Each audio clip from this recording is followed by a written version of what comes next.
that two of their members, no question, have expired. Mr. Mesa, Mr. Cruz. Okay? But why the de facto doctrine should not be applied here? First of all, and I have several reasons why this doctrine should not be applied. One, first of all, is in spite of the fact that that there's a couple of long Superior Court cases that have applied it, this Court has never yet applied it.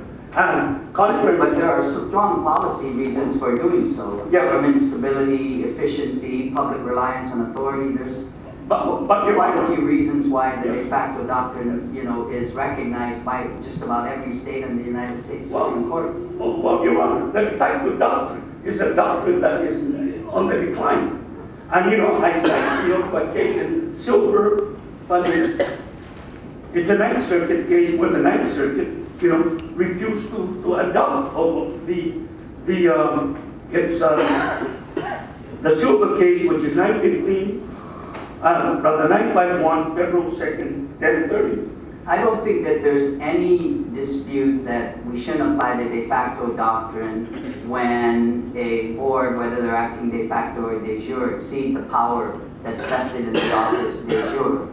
In this case, the act of certification and issuance of a certificate of election clearly are within the power of the board de jure. Well, a de jure members, yes. I agree. Right. A de jure board. Our position is number one, they're not a de jure board, and number two, they're not. The de facto doctrine should not be allowed to clothe them, rather, and to legitimize their acts. Because in our position, rather in our contention is that they were not acting in good faith. Now, in their own cases, they cite that What specifically do you assert why they were not acting in good faith? Why they exercised bad faith in the conduct of their post-election actions? Well, Your Honor, first is it simply because of the length of time that the appointment had lapsed? Well, Your Honor, first of all, they knew the appointment. First of all, they knew about the requirement. Mr. Mesa, was the chairman of the Election Commission at the time that Public Law 25-146 was being, and commented, extensively on this. He has served as multiple terms, a member as multiple terms. He is familiar with the 2101, a section, the resolution requirement. Then he is also familiar, all of them are familiar with the provision, with that provision that says that the term is for 2 years. In this case, Mr. Mesa, when he was appointed for not even a 2-year term, which implies that he was being appointed to fill someone's position.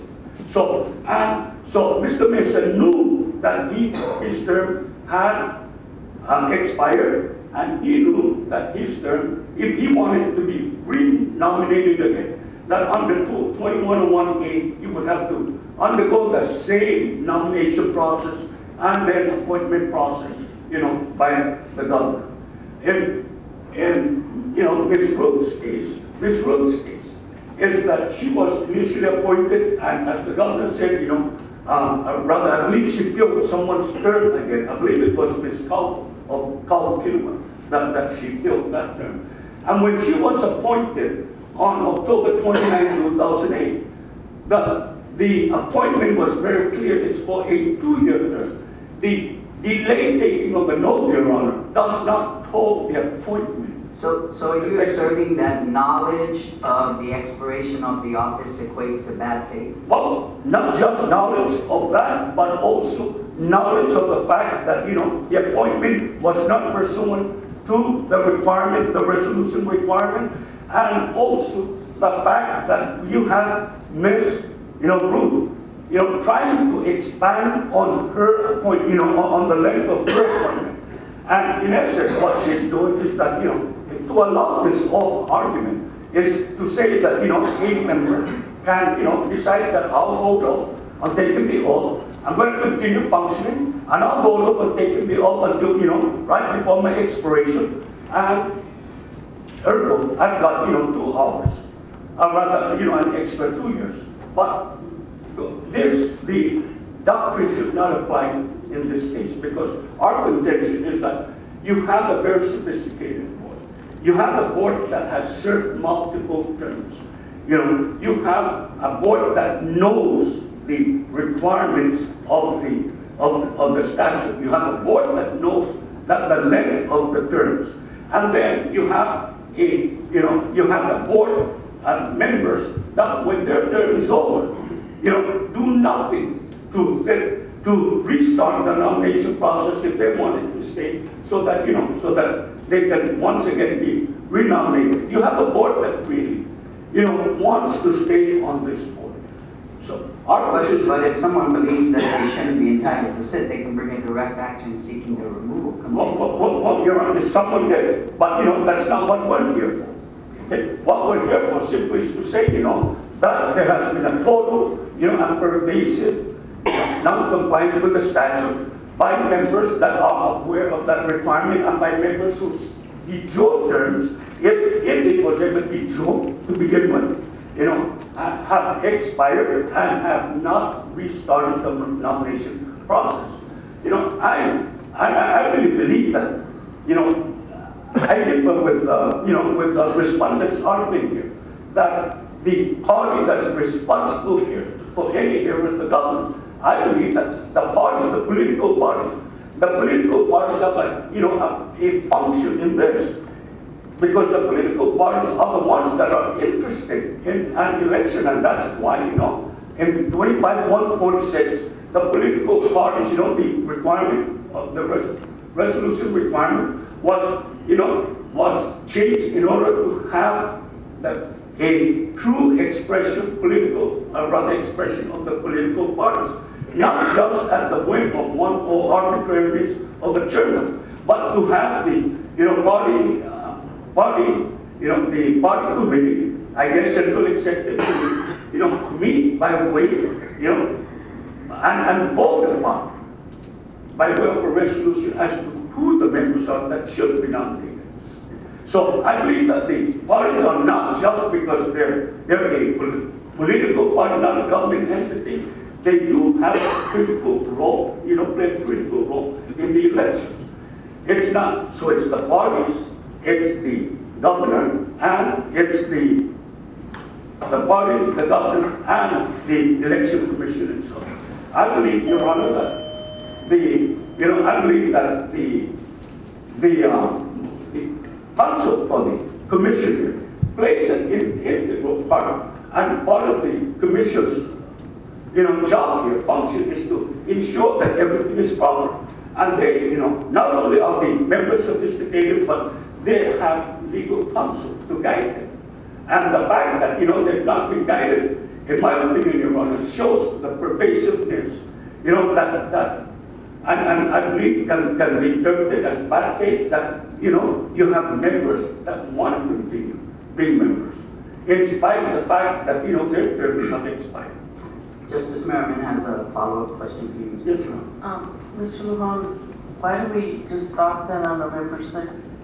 Don't we go back to July and start the whole process over? Well, Your Honor, that's not what we're asking. We're simply asking, that the action of the board that was in place on November 6th, was not a duly constituted board, and whatever action they had, if the court agrees with us, then the court should annul or cancel, the certification that occurred. Haven't the candidates accepted the work of the commission up until November 6th? Why draw the line there? Your Honor, we don't speak for the other candidates, but I'm speaking of your... Yes, but on November 5th, for the court's information, on November 5th, and no one is challenging that, is that, the election commission, certified the, elections for everyone with the exception of the gubernatorial election and the congressional election.